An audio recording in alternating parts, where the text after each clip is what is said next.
probably noticed this video is a little different because our background is a little bit different.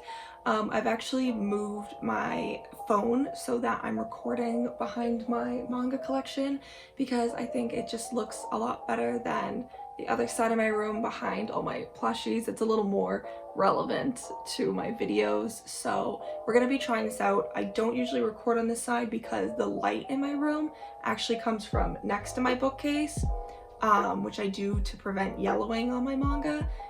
So there's no natural sunlight that comes from behind the camera, but I just want to try something new, so let me know what you guys think. So today's video is going to be a manga haul. It is not going to be an unboxing. Most of the manga today was bought in store, in person. I don't really think most of them are from online. 2 of them are from online. Some of them are from the Right Stuff sale that I'm just showing because they were purchased in January, February. So this is for anything that was bought in the months of January and February, which I already said. So the first manga in today's haul is going to be The Girl with the Sanpaku Eyes, Volume 1.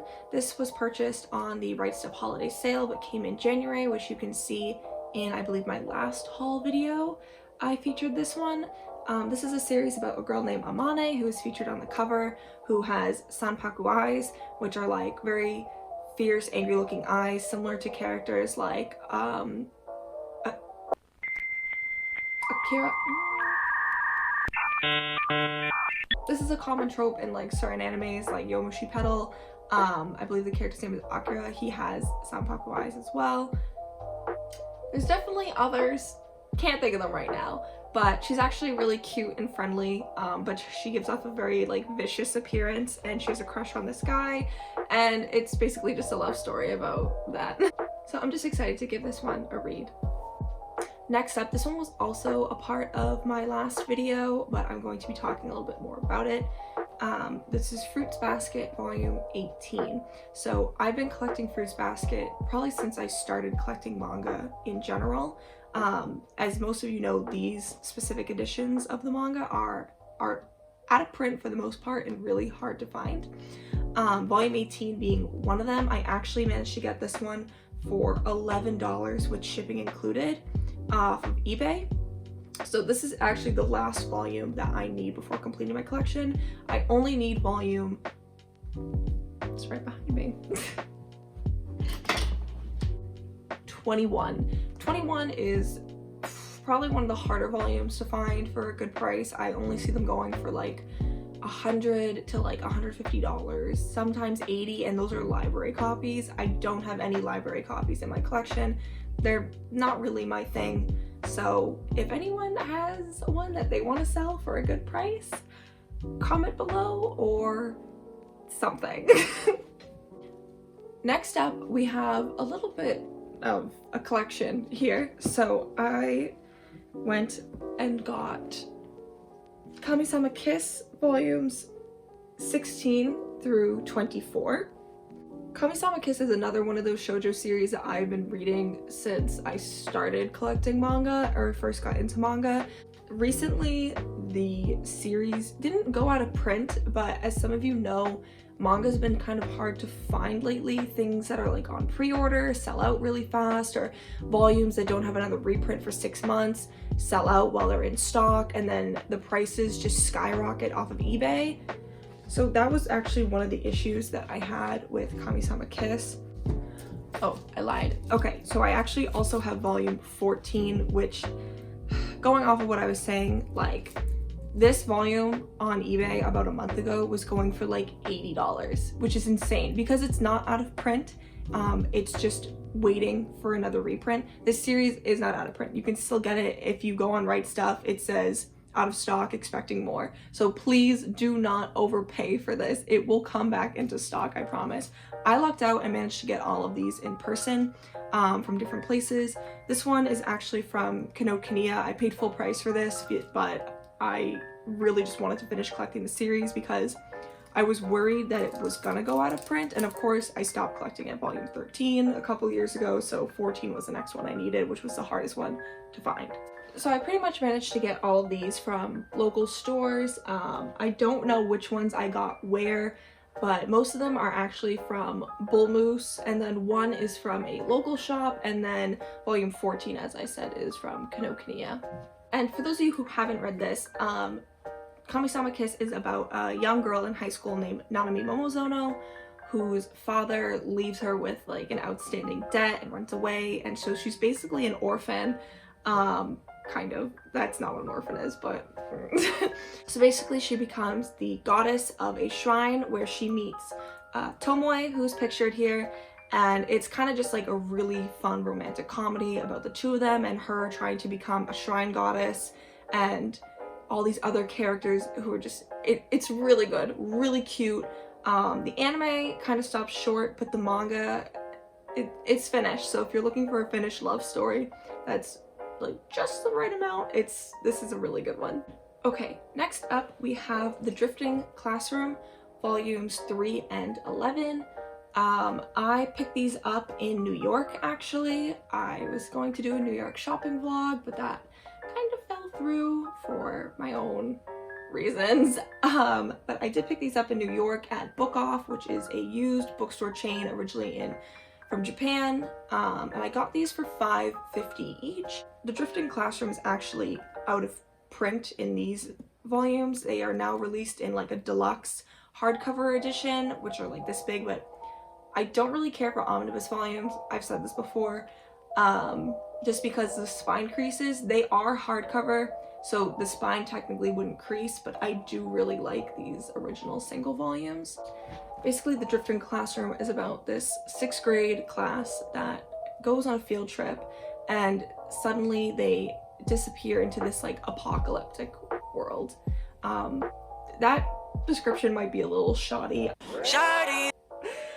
I haven't read this series in a while. I started reading it about 5 years ago and like stopped, and I recently just wanted to start collecting it again, so it's gonna probably be a while till I manage to collect all of it, but we're starting with these two.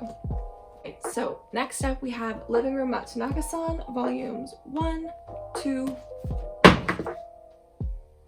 and 3. I totally just messed up the cover of this one. That's okay. Picked up 3 volumes of this series at Bull Moose, which is a local store. I didn't really know much about this series, it just looked really cute. It's about a girl named Miko who is basically left to her own devices after her uncle leaves, and she goes to this boarding house where she meets Matsunaga-san, who's like the doting mother of the boarding house, and basically their love story between each other. I have not read this one yet, but it looks really cute and right up my alley, so I'm really excited to dig into this one. Our next pickup for the month of February, I believe, is SP Baby, volumes 1 and 2. This is a short manga series. These are the only volumes in it. I bought this at a local store. They were 2 for $10. I don't really know much about this series actually. I just picked it up because it was recommended to me by a friend. It's a pretty short read. I could probably do this in like an hour and finish the series. But yeah, I'm not too sure if I'm gonna like it, but I'll give it a try. Next up, we have Remina by Junji Ito. This is the latest release of the Junji Ito works that have been published in English. I believe it just came out last month, or give or take.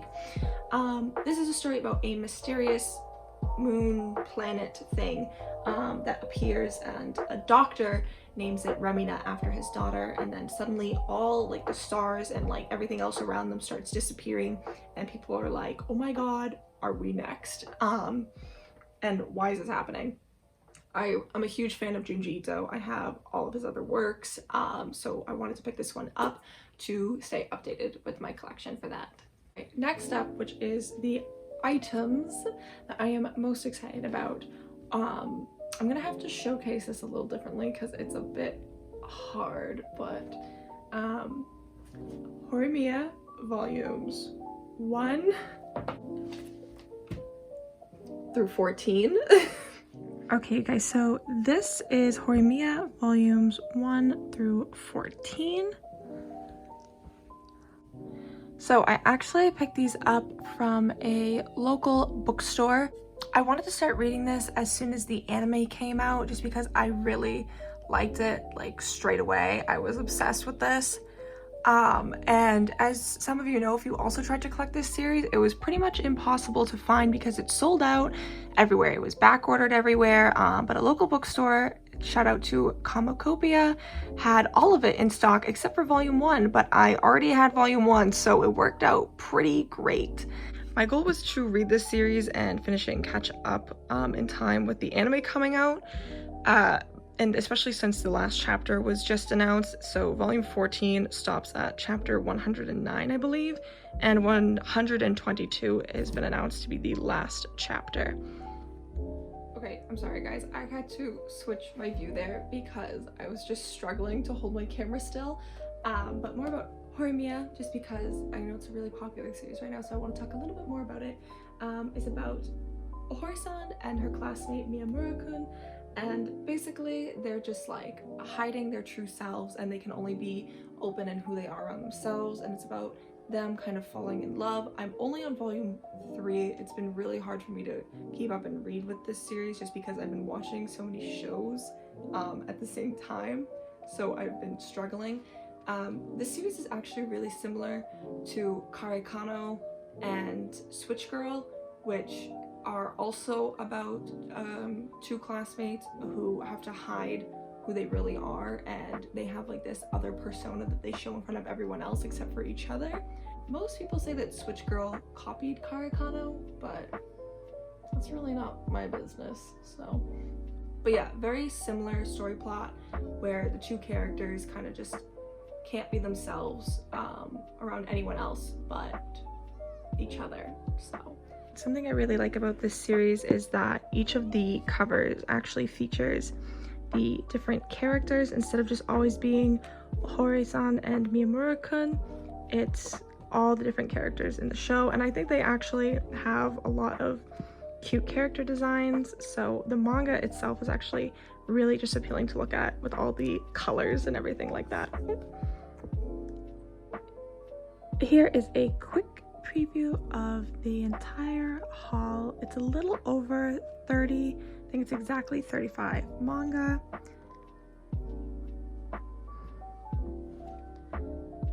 So this is everything from all of January and all of February. Wow, okay you guys, so that's actually it for today's video. It was a lot shorter than I thought it would be. I actually didn't have as much manga as I thought I did. I've been trying to kind of cut back. I'm saving up for when all the websites kind of do their summer sale. I know Right Stuff and Sentai usually do one, so I'll be doing a much bigger haul come then. But like always, thank you guys so much for watching. If you like this video, please feel free to like and subscribe, and I will see you guys next time. Bye!